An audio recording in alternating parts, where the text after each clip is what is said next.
forever.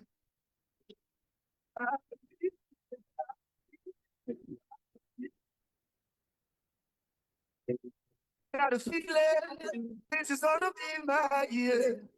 Flavor, grace, gonna feel my atmosphere. So I'll start singing, so I'll start dancing. This is gonna be my year. Oh, oh, oh.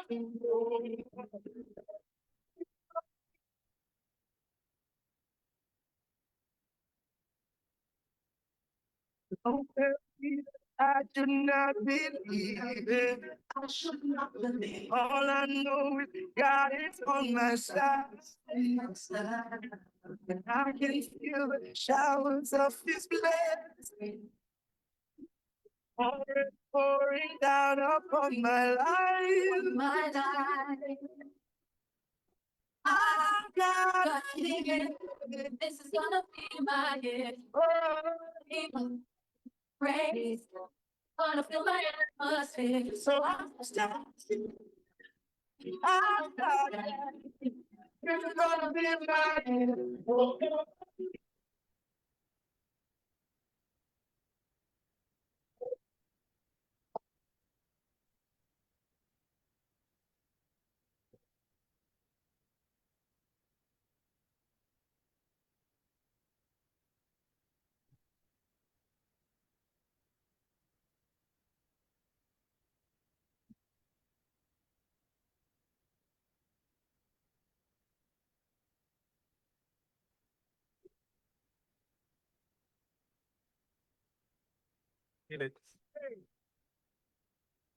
Saturday evenings will never be the same again. Welcome, ladies and gentlemen of the Bahamas. You're listening to the Youth Perspective with Kashigan Jamal. Youth Perspective, where we seek to positively display the youth of our nation. This and every Saturday at 8 p.m. on Inspiration 107.9 FM. For motivation, education, and inspiration. 107.9 FM, the station for the nation. In and around the Bahamas, it's 9 o'clock. Good morning. Stand by for the Zoom room. Glad to have all of you on board.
I love you, Lord,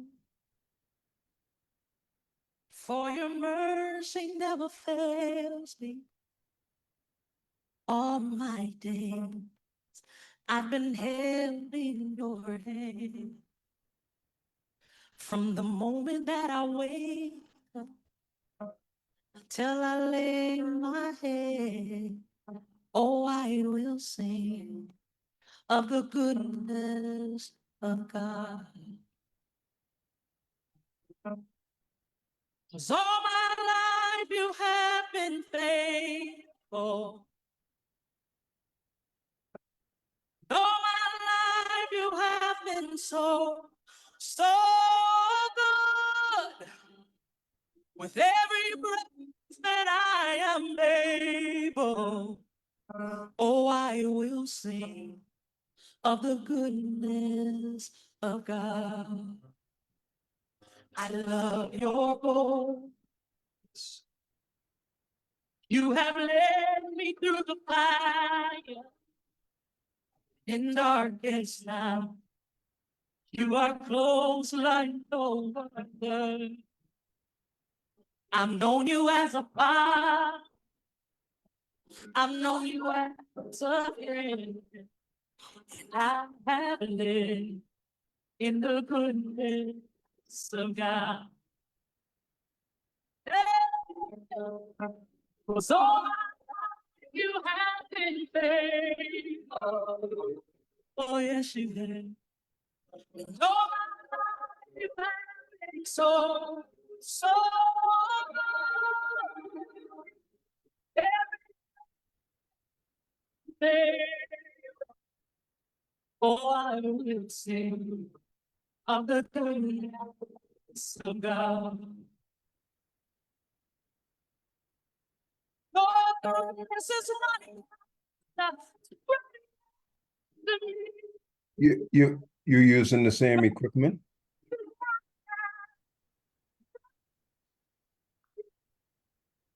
My life surrender. If you use the last I couple give times. you everything, oh Lord. Yeah. Your goodness is running after, it's running to me. Yeah, it's just reset 242 once the link is pressed. All right, I know if you put capital or small letter.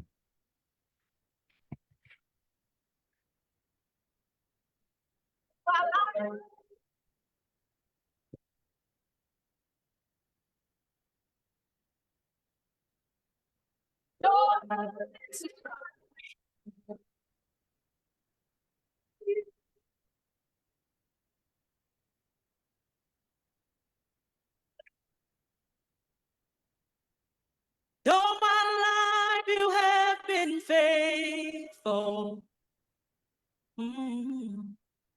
All my life you have been so, so good. With every breath that I am able, I'm gonna sing of the goodness of God.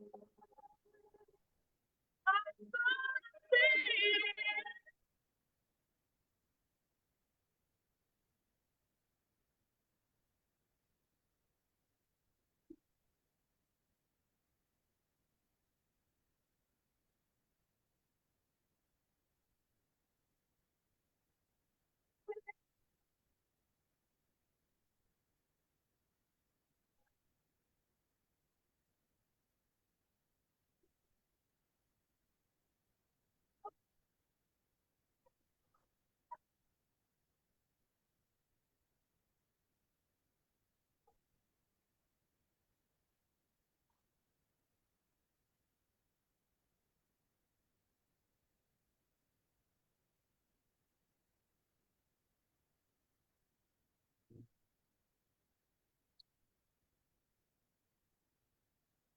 It's something long and hard. If you believe in something with all your heart, it shall come to pass.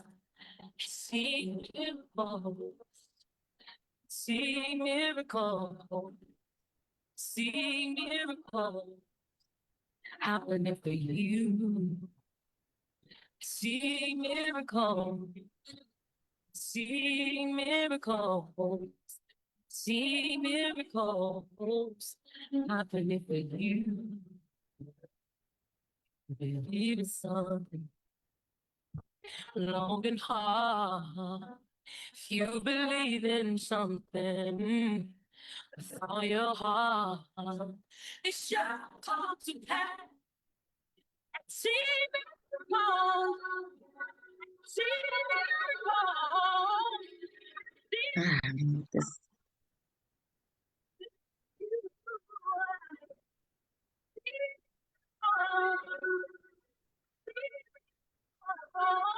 Morning. Good morning. Good morning. Oh, okay. I can Finally. I can hear you now. Finally. Sorry about that. How are you doing? I'm doing well. Yeah, Very good. you do have these little hiccups every now and again, unfortunately, but Yes, it's a part of the human experience. it is. You're doing well. How was the bishop? He is well, thank you. God is good. God Good, is good. good. And One day at a time. I can't say the little ones anymore because all of y'all look like twins and triplets now. Yeah, the last child, our third child, she is 14. She Oh, is okay. 14. So Okay, okay. Good to see you and mom as well. Dr. Cerise should be coming there shortly. beautiful. Always a pleasure.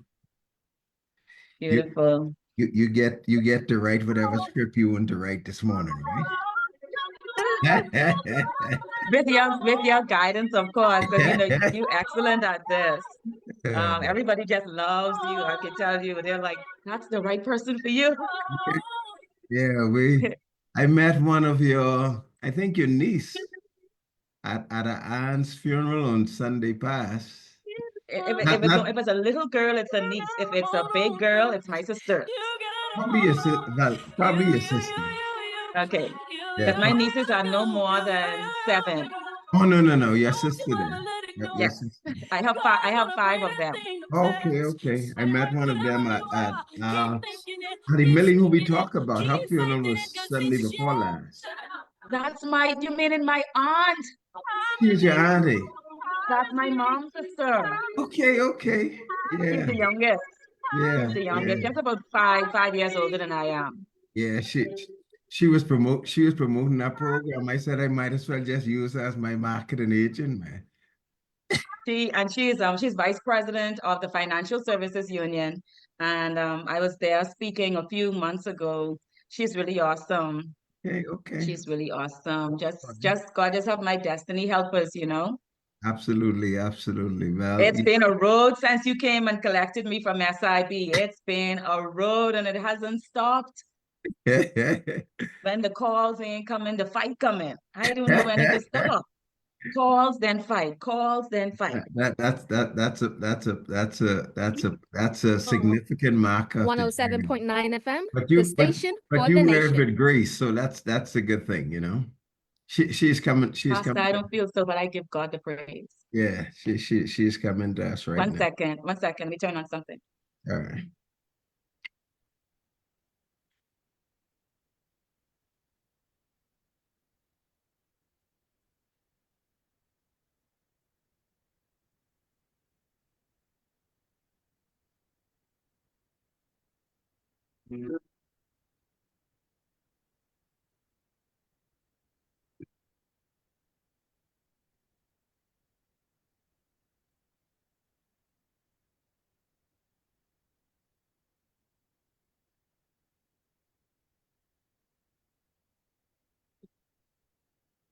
Back.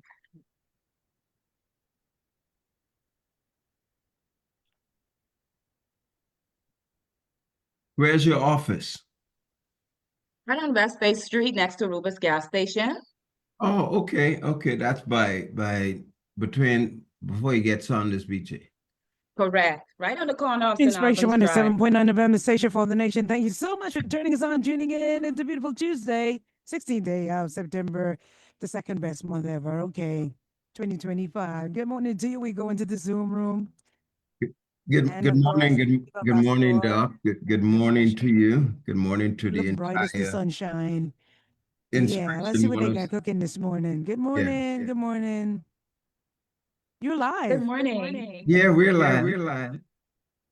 Okay, take it away. Good morning, everybody. Inspiration 107.9 FM. Yours truly, Ambassador Glenn Roll. And if it's Tuesday, we see the face of our morning grace attorney, Lanisha Roll. She has been having great conversations with us. We didn't take a detour last week. It was a necessary conversation within the context of rights. And I do apologize. We did get a late start. We had a little hiccup over the Zoom link. And once again, it shows the imperfection of mankind, no matter how much stride we would have made. So we're gonna plug right along. Dr. Sharice, I'm sure you accept our apology in that regard. Say good morning to everybody, Lanisha. Hi, good morning, Bahamas. Good morning, ZNS. Good morning, Dr. Cherise. Good morning. It's going to cost you a cupcake. That's what it's going to cost you. Yeah, you were not here last Absolutely. week. You were not here last week. Last week, somebody celebrated a birthday. I do have Oh my I, gosh. I Yeah. I do have a difficulty sometimes calling your name. My mind just go to Lanisha, and sometimes I'm thinking attorney, and sometimes honorable. So help me to settle. I may go in all of those spaces. But Dr. Cherie celebrated her birthday on this beautiful September month. Happy belated. Me, thank you. Thank you, my dear. Oh I'm my so gosh, I hope you enjoyed. I hope you enjoyed. That's a day you've never seen. That's a day you'll never see again. So God is great. You amen. saw it. You did it. Amen. Amen. Thank Amen. And she have me as a designated manager, So when she said a cupcake, that means that at the end of the day, we accepting all birthdays with treats, sweeties and goodies. Absolutely. Don't surprise if you don't see something come there of Dr. Cherise. All right, all right, all right. But like for we definitely want to thank her for her continuous service and unselfishness. Last night, Yeah. our little granddaughter get to celebrate her fifth birthday. all right. And so Dr. Sharice, as young as she is, she declared that she is not going to school today Oh my goodness. because last night was her birthday and she don't think she should go to school today. So I don't know where these children that's learned that birthday mean public holidays. We better ask attorney about that. She may have very That should be a part of the civil rights, right? I think so. I agree. Absolutely. Well, we're looking forward to have this conversation. We have been having much needed conversation. Thank you so much, Dr. Reese. And again, everybody, thank you for tuning in. We've been having this much needed conversation, especially when some people feel that in a lot of ways there is this imbalance. There is this sometime governmental overreach. And sometimes the citizenry feels helpless, in terms of how do they really, really carve out a space of wholeness, a space of where they have a certain rights within their journey. And a lot of us are not aware that we have a blueprint by which governments and all other institutions ought to be guided by. And I believe God has blessed our guest, the Honorable Lanisha Rule, to have certain experiences so that those experiences can equally help to inform us. So she does not just bring a lawyer skill to the table, an advocacy. I've known her to be that all of her youthful life. And she also bring the experience. I know what goes on in the room, even though they have to put tape over her mouth. She is not allowed to speak anything. You always find yourself in these spaces where you can't talk much. How was that? This is so correct. This is so correct. And you know what I mean. Absolutely. But please introduce yourself, your law firm. I'm sure persons probably listening to you also may want to know how they can contact you for some sort of services. So please do that before the day is out. But let's take a dive into what you have been doing. Writing is a part of it, but you're on this platform sharing the blueprint, the Constitution, and how people can journey with you and journey with us in terms of having this much needed conversation. Good morning to you. Good morning and thank you, Pastor Roll. I think it's a journey that we must continue to have together. And it's an ongoing journey and it's knowing our rights. That is very important and it is fundamental to who we are. It is fundamental to where we came from and where we're going to go as a people. And we need to appreciate that. And so the book that I wrote called Know Your Rights, the design of the book, the purpose and the aim of it is to provoke conversations We have to talk about it to become a little more relaxed in the conversation of rights. And don't believe that it's just a legally or something for lawyers or something for judges or something for police officers. It's for all of us to understand it, to comply with it, and to challenge it where necessary. And so one of the rights I was contemplating and really looking at is the first right in the articles, the fundamental articles in our Constitution, starting with Article 16. So Article 15 begins the Bill of Rights in our Constitution, but that just gives a sort of broad layout or summary of what you're going to talk about in regards to the other rights, or all of the rights, the 12 rights, fundamental human rights. And so the first one begins in Article 16, and it is your right to life. Wow. That is most fundamental. You must know that you are, once the Lord have you to be here on this earth, to be born, you have a right to be here, and there's nobody's life that is worth more than yours. That's important for us to appreciate. And so it's the right to life I wanted to speak about very quickly. It is what we call an inalienable right. It is a natural right. It means, Pastor Rolle, whether or not the government even acknowledges it. It's a right that you were born with. At the day you were born, and in some instances concerning law, even prior, some months prior to being born, you have that right. And so that is what makes things like murder and manslaughter and that is what makes them illegal, because they all conflict, they all are contrary to or offend your fundamental right to life.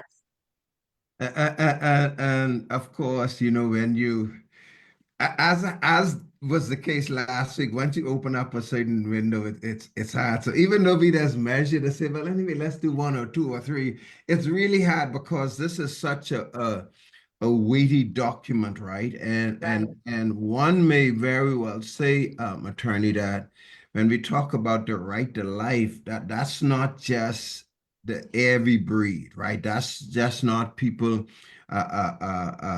not having the right to take another life, whether it be murder and other stuff like that. One may very well say, why would that not include a quality of life, the things that were meant to sustain life, that the various institutions, the church, the community, the country, all are invested in this one thing, that we have to do what it takes to carve out things that sustains life. Is that too far? Yeah. So for an example, you know, what if I say you're depriving me of a healthy insurance, and that insurance requires me to go to the doctor, because sometime if I go to the doctor and I don't have an insurance, they say to me they can't serve me.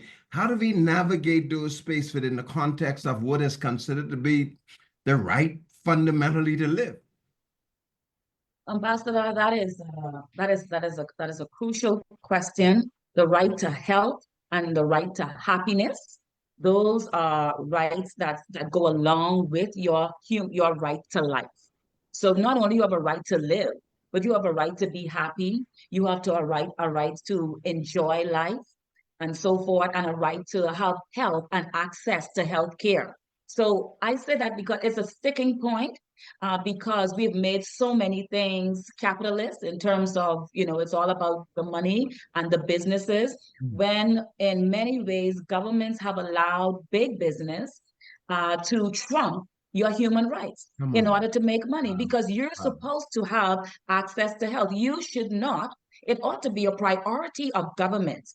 Citizens ought not have to say, I'm going to have to hop on a plane to go somewhere to have good health. That's very concerning. And so once we understand as a people that no, if the government's priority is really, really not to provide me a hotel, that I can have the government's priority is to ensure I have access and unfettered access to healthcare and health services. I have a pet peeve, and it is not only access to healthcare, but preventative care. Yeah. Preventative health care, because what I find a lot is that our system is so designed that you go to doctors and we wait until something happens. And then they say, oh, well, now you have this and now you have that. And so we're sort of very reactive.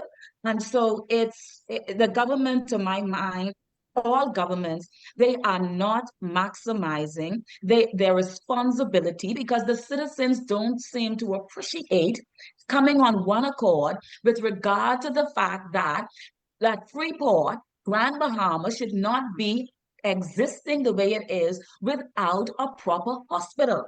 I'm not talking about the promise of a hospital. I'm not talking about a clinic. I think it's been 15 years now.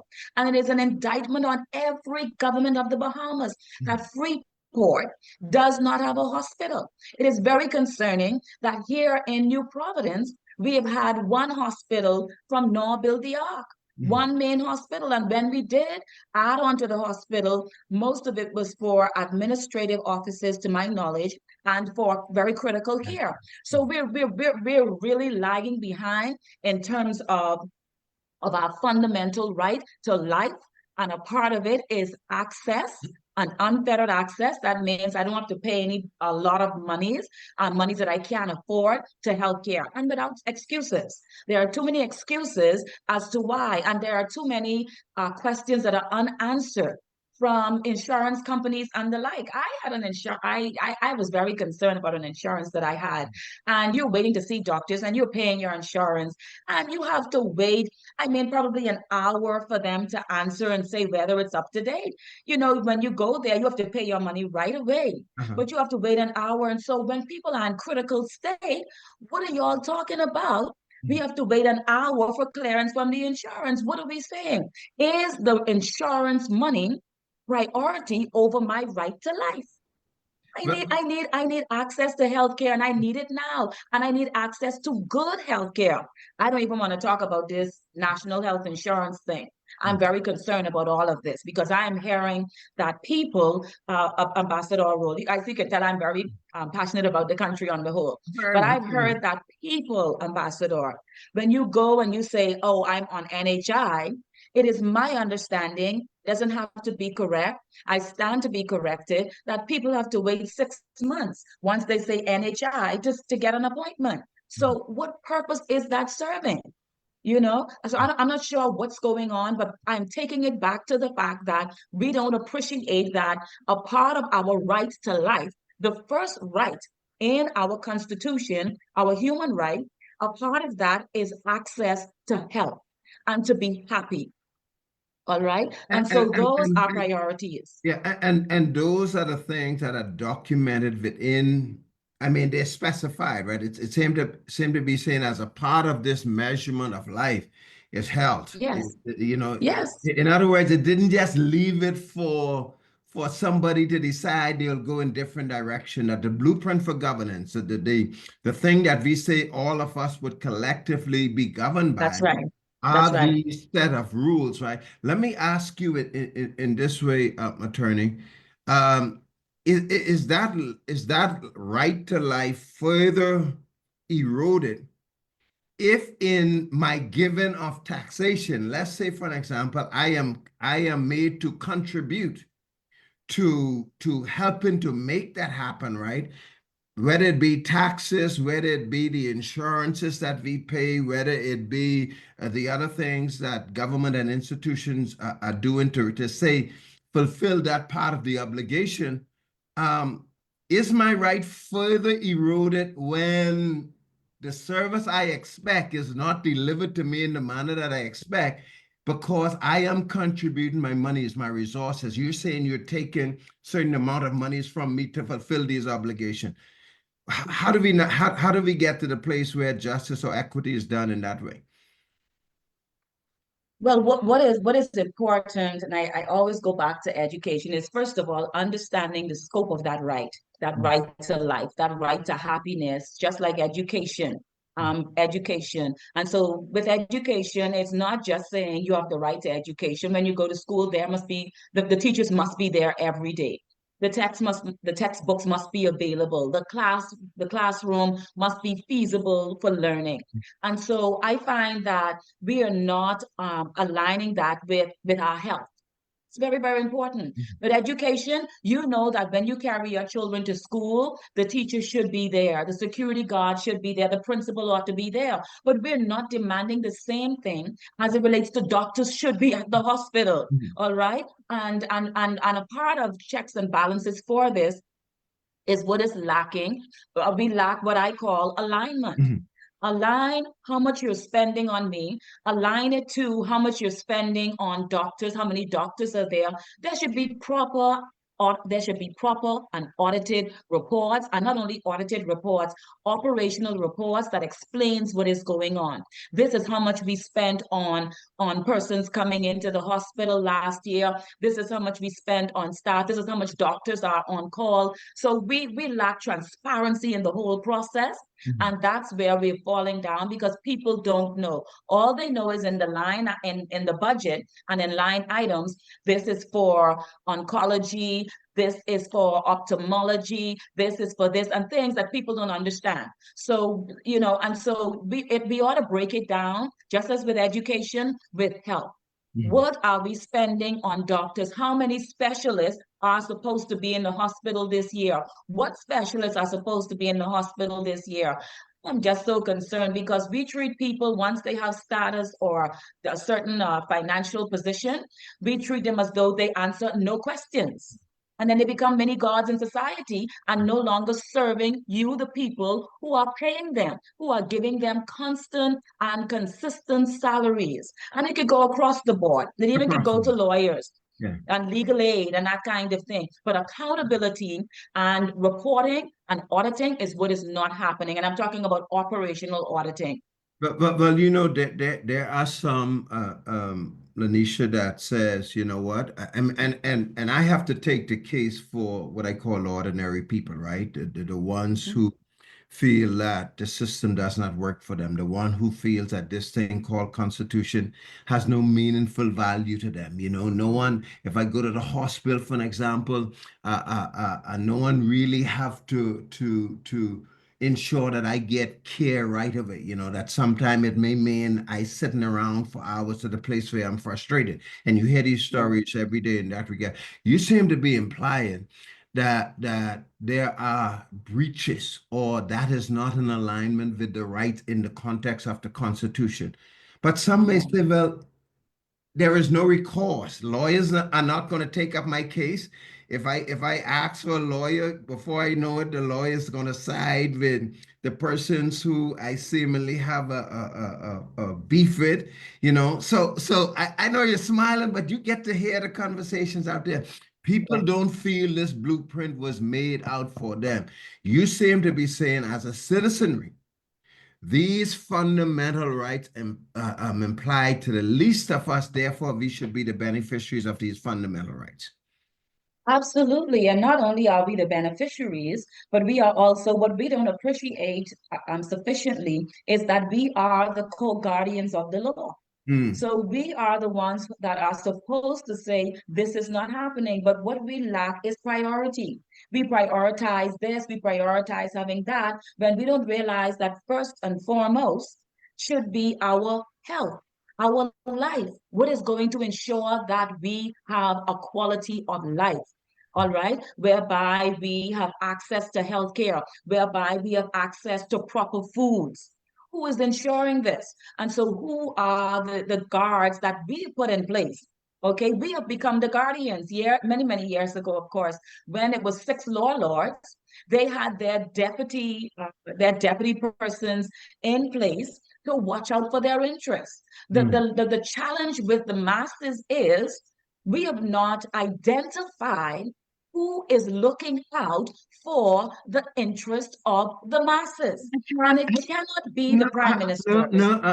I wouldn't say we have not identified. Permit me if I say to you, because you wear couple hats, so I believe I could push back to one of those hats, right? That every time we go to an election poll, we expect of Lanisha and others to be the guardians of our rights. We expect you to be saying to us, these are fundamental rights, right? And not only fundamental, right? We expect you to equally be saying to us that to ensure that you have proper advocacy, The state will provide lawyers for you to fight causes for you where you may not have the means to hire your own advocate. I'm saying if we are concerned about preserving the fundamental rights of the people, we Yes. who are contributors to this, I cannot see why that does not include us having proper rep. In some countries in the world, you can't go into court except you have proper representation. The Yes. system is such to protect you from yourself, even if you find yourself foul of the law. So why are these things not becoming a part of the guardrail? Like I said, I believe it's a lack of education. And when you talk about every 5 years we put in place, the challenge there is who are we putting in place? All right. I believe if we're going to deal with matters, we have to deal with it systematically and in a structured manner. Every individual that a party sets forth, I believe that constituencies ought not vote for individuals, and you must push back. Now, we don't like to repel over here. We don't like to push back nothing. We just want to go with the flow. Too many people just want to go with the flow. Well, anyway, you see what happens when you don't go with the flow. But you can't always go with the flow. I Because the accept. water is going to go wherever it goes if you go with the flow. If you don't stop it and say, hey, I want to go this way. The people in parliament, all of them at all times, successive governments, the question is, you're going to hire a security guard, you're going to hire a police officer, are they trained? You want to make sure that the person is qualified to do the job. You can't just put persons in office because that's someone's daughter, that's someone's brother, someone's friend, that's someone's neighbor, that's someone's buddy. And so that is why when I went in there and we spoke of this last week, Mm. Bishop Pastoral, I believe that as Sir Lyndon Pinlin told me in my little interview with him, you must be qualified. You must qualify yourself. You must make the sacrifices. Certainly, your qualifications must align with what is needed in the parliament. If you say I, that yeah. no, I agree with greater expectation on the citizenry, right? But at the Yeah. same time, I am also mindful, attorney, that if you are my parent, don't rob me of having the confidence in you as my parent that you would look after my best interest, right? And so, notwithstanding, I hear you, great accountability needs to be in that way, but I don't think it robbery of the citizenry who say my expectation of those who are called to serve is to preserve what is this fundamental right. I expect of my leaders. Again, that's not to make void what you say and be hopefully be getting into that space where we do hold persons more accountable. And this is a part of the conversation. The reason I believe and the significance of your book is for us to engage, for us to have the conversation, for us to be able to say, hey, look, I put my confidence and trust in you. And I left you thinking that you would do this, but you have demonstrated time after time that as soon as your promises are over, you go in a different direction to something that is as fundamental and something that's as important to the right of life. So, I mean, there are other areas, but just for clarity, you seem to be implying that this fundamental right goes just beyond just born, having birth, that there are things and measurement in place that ought to ensure that the citizenry live a quality of life and things that are in place to sustain that as long as it can. My aunt lived 110 years old, right? Wow. So it's not as if none of us desire to want to live, but we are violated in so many different ways, you know. If you go to the hospital, for an example, and if you don't have the insurance, they could just finish tell you that this situation is wrong with you. And right after telling you that, they send somebody in your bedroom and tell you, look, you got to come up with $1,500 or $1,700 or $1,900. Other than that, they can't serve you. So there is this conflict, it's same with the Constitution in terms of what are we being governed by? The laws of certain institutions, or are we governed by the Constitution? Please help us to understand which one should determine what. Indeed, you are so correct. You are so correct. Now, you started off with the expectations of parents. Mhm. Now, the expectations of parents are fine. However, you know, and I know that they're not always good parents. I hear you. I And hear you. so, yeah. And so the reality is not only that not all parents are good parents and not all parents are the same, but the Constitution is our constant. Yes, And so yes. what the Constitution says and what the Constitution advocates is a social contract between the people and its representatives. That's what the Constitution advocates. I'm always going back to the crux of the matter. And so it says then that when we elected that person, that parent for that period, we were supposed to have a social contract. The Constitution will ask you, what did your social, what did the social contract say between you? What did the parent promise you? What did you allow? What did you agree to when you elected that parent? And so we must, education is just so key because if you It's and the the parent, it's mhm. the social contract. I mean, how do you flesh that out for us? Is that a legal? Your manifesto, it can be, it is the commitment that they've made to you, and you have relied on those words, you have relied on that information to make the decision to say, yes, I want you to adopt me for the next 5 years. So I And so can you, take, so I can take a, it's a new day. I can take put your trust. I could take, I'm for you. I could take those. Are you saying that they become legally binding in the context of the social contract? I could take those of documents. Absolutely. Absolutely, because that is what I relied on as a citizen to vote for you. And Hmm. so when you go contrary to what you say to me, certainly I ought to question your integrity as my parent. And I ought to question the decisions that you're making and the actions that you're taking. And so people just need to be clear. Sometimes we get so many distractions about it. We need to be focused on going down the list as to what you said you would do. But not only what they said they would do, what did we ask them to do? Okay. That's important Mhm. because our fundamental rights in terms of the right to life ought to be the first thing. I have this little thing. I believe that a hospital in Freeport, I believe that the citizens there ought to be advocating for nothing else right now but a hospital in Freeport. However, we get the money. It is good to have this hotel and that hotel and the next special purpose vehicle and this deal. It is even okay to talk about having piece of property and all of that. But Mr. Roll, Ambassador Roll, Pastor Roll, what is property if you can't enjoy it?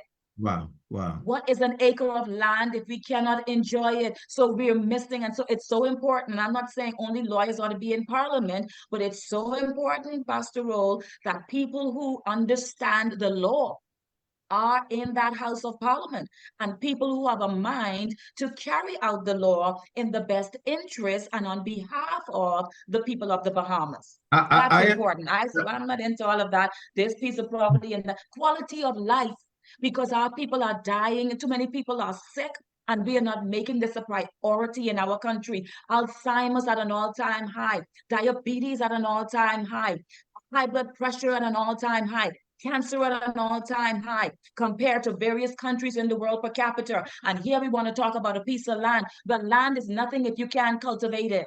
mm, Money is nothing if you can't use mm. it, or as soon as you make it, you have to spend all on going to dialysis. So we're missing the fundamentals, and it is because of a lack of education from the first book in our country, and that is our Constitution. Let me you're doing this as a public service, right? And it's really the hat that I know you at. Served in the police force. Uh, um, as soon as you became aware of what the work of the association, for persons who are listening out there, the police association was introduced for the very reason that we're having this conversation, that the authorities, that a significant amount of police officers felt that the police force, especially at a certain level, was not advocating on behalf of the smaller rank officers. They felt that their welfare issues were not properly addressed. And so the then Prime Minister Hubert Ingram, after perhaps advocacy, like persons like former Deputy Commissioner Thompson and others who are advocating for some level of police association, put in place a piece of legislation to ensure that there were voices who would become guardians, who would raise issues in a very sober way to the police force. So you contributed to that as well. So this is not novice to you. Give you something to advocate for, and you become a different brand. All of a sudden that lioness and you just come out. So I can only imagine how you must have carried on in cabinet. Only imagine, you know. But having said that, why doesn't or why isn't anything in place? Why aren't lawyers saying to the governments or saying to the courts that based on this document, we need greater legal advocacy for the citizenry to cover these areas to ensure, right? Because it's one thing to educate me. It's another thing if you don't give me the ladder to climb the steps. So I may very well still think that you are only offering lip service, that you're not giving me the things that I need to ensure that I have the quality of life. Why aren't lawyers out there offering public service, not public in terms of free, but just as the government is doing it, making the arrangement with doctors, with healthcare, they could be making the arrangement with lawyers to say, hey, do your private services, but we need you to give a certain amount of your time to public advocacy. We're gonna compensate you for what that looks like. But we don't want the citizenry to be at a place where if they feel aggrieved, that they just throw their two hands up in there and to say we don't have anyone to speak with. Why aren't we doing these things in the context of what you just described? Why aren't, I'm asking you personally, why aren't lawyers saying you are violating the citizen right, therefore we are making a case to the court to say you're not compliant with this? Well, it really goes back to leadership of the country and priority and your government setting up making these issues that you've raised a priority. But you do have the benefit of the bar association. You don't need government for that. That's a distinct institution. You know, The Bar Association is supposed to represent its members, first of all, to my mind. okay. So I believe so that that they so ought its to come. members are not citizen. Its members are not the citizen. Its members are part of the citizenry, but it's not the broader citizenry. It's Okay. the membership of persons called to the bar, and that is who they represent and they regulate. We need a bit more than that. Mm. And many educational institutions, they are the ones that are designed to bring these issues to the attention of the government and make recommendations for solutions. So in terms of the University of the Bahamas, Eugene Depute Law School, they are the ones that are supposed to bring these matters to the attention of the government. Government and parents, or government as your parent, they have a lot of conflicting interests and stakeholders before them. That's the reality. So this person here, and they're only humans, pushing for hotel, pushing for this kind of thing, pushing for that. And so all of these things are clouding them all day. And so it is the citizenry through vehicles like educational vehicles would have to recommend to the government that, hey, there is a serious or a real or significant problem in society that needs to be addressed. And that is why those educational institutions are so important. Again, operational audits as to what legal aid does, the extent of its operation, the extent of its assistance to society. In my book, I do advocate for the fact that there ought to be legal representation, free legal representation for anyone that is arrested. Absolutely. Because once individuals are arrested, they are vulnerable. Sometimes they don't know what's going on. It hit them like a light. Anybody could go and make up something on you right now, Pastor Rolle, Mm. and the police will come and question you. I wouldn't talk Absolutely. about the issue of rape. Any Mm. woman could go right now, male right now, and say someone raped them, and it is taken as though it is the truth, Yeah. when it's Yeah. not always the truth. So my position is immediately, these are issues of concern. Immediately, there should be legal representation that is paid for by the government. And what I indicate is that at the end of the day, If the individual is found to be guilty, there are various assets that they have that we can go after to pay for whatever services the government afforded. People have assets, all right? And so, but we cannot be in a society where people are arrested and cannot find legal representation for the smallest offense because anybody could take advantage of them. And so I'm very concerned about that. And so I said in my book concerning my considerations concerning minor crimes, minor issues, we probably can stop at the consultation stage just so they know what their basic rights are concerning what had happened. Just so someone independent of the police process informs them that what happened to you was legal or it was not legal, because there are limitations to your rights. And then I said, when it comes to serious crimes, any serious crime, individuals ought to know and be comforted that they can have representation for the full of that crime, for the full carriage of that matter. So these are burning issues, and we need educational forums, first of all, Pastor Rolle, for people to understand that they are entitled to these things. They don't know that. They don't know it. Well, somebody may be listening out there, Lanisha, they may say, hey, morning grace, and you are doing a great job in enlightening the public. They may want to call you or call me to say, hey, how can we get you guys in the community? What's that going to look like? I'm sure ZNS will have to look at some cost factor, even in terms of what we do, right? But you seem to be saying that whatever platform forums they have, the way in which we live and empower the citizenry is to really educate them, because again too, when people hear about ensuring that the persons arrested at all levels have a right, this is not only protecting the persons who are arrested, this is protecting the integrity of the police force, who themselves can be subject of the public saying that they did not do certain things in a right way. So having a lawyer or having somebody who's the guardian of these rights is protective of the whole system, doesn't it? Absolutely. And it certainly goes back to protecting my right to life. You have people who die in custody, sometimes I believe just from anxiety, just out of fear. And so because some people, Pastor Rolle, I learned are very evil. They do very, very wicked things. They intentionally want to damage your life and damage people's lives, and they go and report and make false statements. And so again, what is happening there? About persons who are found to have made false statements. What is done to them after they've damaged people's lives, people's character, quality of life, and reputation? Reputation, quality of life, all goes with my right to life. And I don't think that sufficiently in this country. Similar countries may have similar challenges, but all of this goes back to my right to life and what it really means. So education is that conduit that is going to ensure that the government does their job concerning my right to life. All of that is a part of right to life.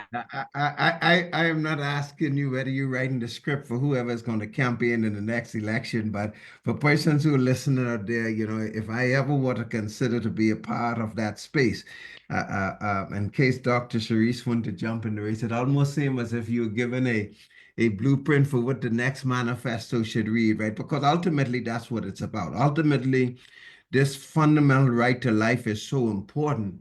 People want to know that there are meaningful benchmarks, right? Yes. Because when I go in the hospital, for an example, I am being deprived. I'm already sick. I'm already in pain. And then to have to be in a space waiting in a crowded, jam place for 4, 5, 6, 7, 8 hours. People don't get to say this is contrary to what this contract, this blueprint for governance was, right? You were in that space, so let me ask this of you as we wrap up on Morning Grace, right? How much attention from your vantage point goes into the actual policies to say these are the things that will ensure that we raise the bar when it comes to the quality of life for the citizenry in keeping with this fundamental right? You mentioned education, for an example, even though bullying and other stuff are going on there as well. But how much of that kind of deliberate thinking goes into the decision making as far as you're aware? I would say not sufficient, or insufficient. The thing about it is, like I said, when governments come into play, there are so many issues on the table.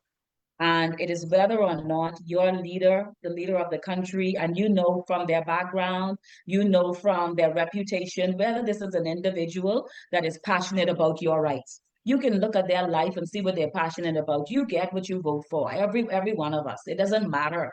And so your leader, you, and also sometimes you must push them to be passionate and concerned and prioritize what you say. And that's why I'm using Grand Bahama as an example.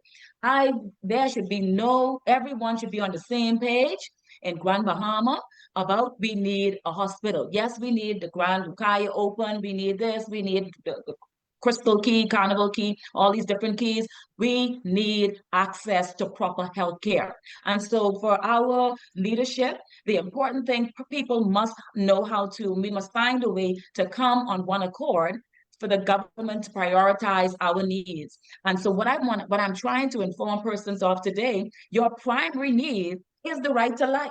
Yeah. And there are things that are required to ensure that your right to life is protected. So what we want to appreciate is that the government, according to the Constitution, not only is it an absolute or an inalienable or natural right, it is a right in the Constitution. It's a legal right. And you said in this Constitution, you are going to, not only that I have a right to life, I want to say this very distinctly, but I have a right to protection of my right to life.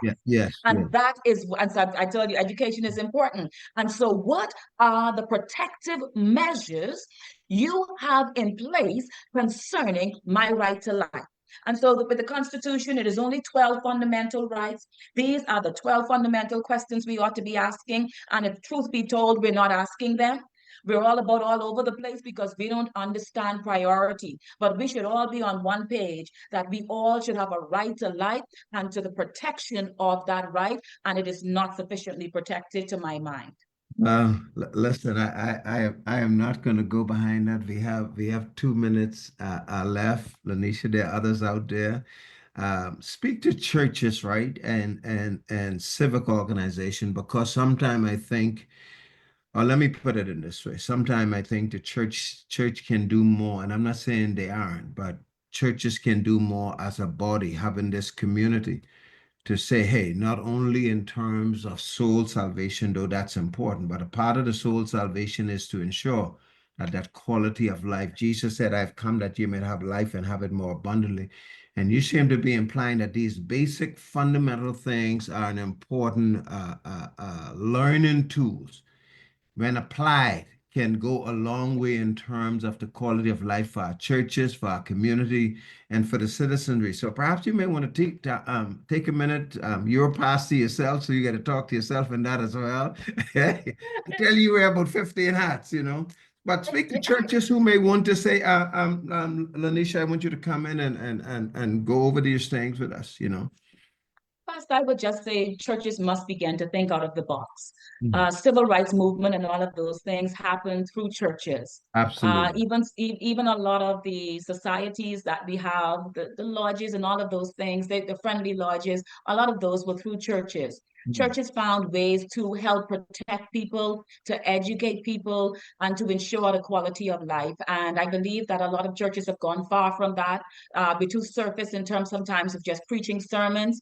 But, Jesus was very practical, down to earth, on the ground, spoke to so many issues. On all of these issues, he would have spoken to. And I believe that it's important that we, as churches, engage persons like lawyers, like myself, and like others, without fear and without favor, to speak to these kinds of matters. And that's very important, and not be so political about it. The right to life is fundamental to all of us. It's not about red, blue, aqua. It's about us as a people. And I think that churches ought to lead the way in this matter. If you recall, history tells us that it was the church, the bishops. They were the ones who were the lawyers back in the day, and they appointed us later and said, we want to focus on tending to the church, and that's why we have the bishop's bib and all of that. We got it from them. And so, but I would say the churches and bishops, they have left us. They have left us to ourselves, and thus you get what you left your children Wow. to do. No Wow. matter how old your children are, Pastor Roll, they are still your children. And so Absolutely. I would say to the bishops of the churches, the people of God, the church out of the church, I would say begin to take the lead again. Absolutely. Take the lead Let- again, let- not behind. You ought to be in the front, and God is the highest power. So I look forward to churches once again raising the bar and raising these very fundamental issues that that governments are too afraid and too conflicted to raise. That's what we need the church for. It's the conscience of government, not the media. It is the church. That's my position. Listen, I love it. I love the perspective. This is why, I think it not robbery. I know what I saw way back then, and to hear it and to hear this perspective, even in a better place in terms of experience from where you could speak for. So I'm a little biased. So churches out there, I'm not going to ask you for any lawyer. Lanisha could wear both hats. She could speak the pastoral language and she could speak the legal language. Again, thank you so much. I thought for you to wrap up, but we ain't getting nowhere because we had to stop. I thought that the So fundamental of much. life was so important to have that we couldn't just skip it over. It Article is 16. it is the root of everything. So thank you so much Article 16. and have a great day. Thank Inspiration you. God bless. 107.9 FM, your Australian Ambassador Denver. I gotta go. Goodbye. Have a great day, everybody.